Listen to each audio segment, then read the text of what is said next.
Hola, bienvenidos. Mi nombre es José Manuel López García. Les voy a leer mi artículo titulado Pragmática. En Pragmática del Español, libro de Eduardo Bustos, publicado en el año 1986, se marcó un hito, a mi juicio, en el proceso de investigación en filosofía del lenguaje que ha sido desarrollado hasta la actualidad. La pragmática, en el campo de la filosofía, es una teoría filosófica en la que la verdad depende de la consideración de sus efectos prácticos. Y no es cierto, por ejemplo, que la verdad de una doctrina moral esté en función de la práctica existente cotidianamente. Además, las consecuencias prácticas de los actos son muy variables y son relativas en muchos casos. En el ámbito del lenguaje, la pragmática estudia la relación a través del lenguaje entre los hablantes y las circunstancias que concurren en la comunicación hablada. Indudablemente, como indica Bustos, gran parte de la conducta lingüística de un hablante está constituida por actos verbales tendentes a la modificación de las creencias o conducta de la audiencia, las proferencias protrépticas de Grice. Los contextos comunicativos pueden ser muy diversos y dependen de las creencias de los hablantes y oyentes y del contexto de las situaciones de habla. La coherencia de la interacción verbal se ajusta a los momentos específicos de producción del habla y del contexto y es algo determinable de una manera más o menos precisa y en todo caso está sujeta a determinadas interpretaciones valorativas y éticas. En este sentido, los factores sociales suelen ser los que juzgan como aceptables las preferencias lingüísticas, pero existe otro criterio superior que es la capacidad de raciocinio y de argumentación, ya que las personas somos seres racionales y no debemos o no podemos basarnos en planteamientos irracionales e incoherentes, aunque tengan algún tipo de justificación social errónea. La verdad y la racionalidad del habla no están sujetas a las decisiones de la mayoría social.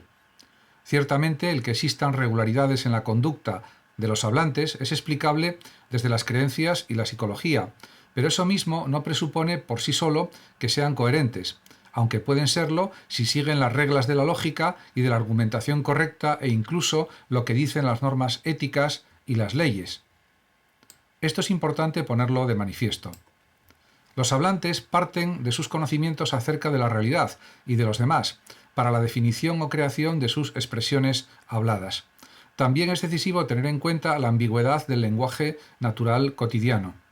La clarificación continua de los términos que se utilizan para evitar los malentendidos es una práctica metodológica más o menos frecuente, aunque no es necesaria en la mayoría de las situaciones comunicativas entre las personas.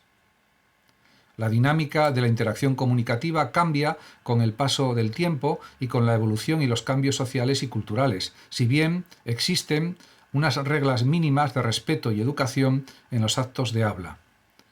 Frente a la espontaneidad de la actividad discursiva o hablada de unos con otros, es indudable que lo que debe regir es la expresión de argumentaciones sólidas y bien fundamentadas, que son las que realmente valen y no las simples ocurrencias sin sentido lógico o las falacias o razonamientos engañosos basados en el interés o en el egoísmo.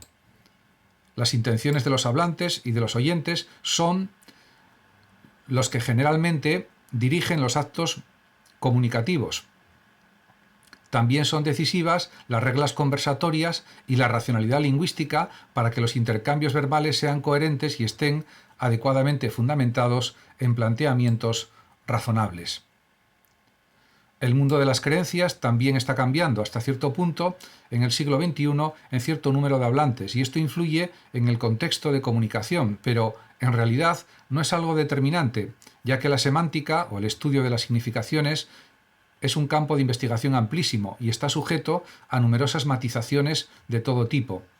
Las representaciones de la realidad se mantienen a lo largo de la historia de una manera general y de forma estable. De todos modos, es evidente, como también dice Eduardo Bustos, que la actividad lingüística humana es una actividad primordialmente social, cuya naturaleza interactiva nunca se subrayará suficientemente.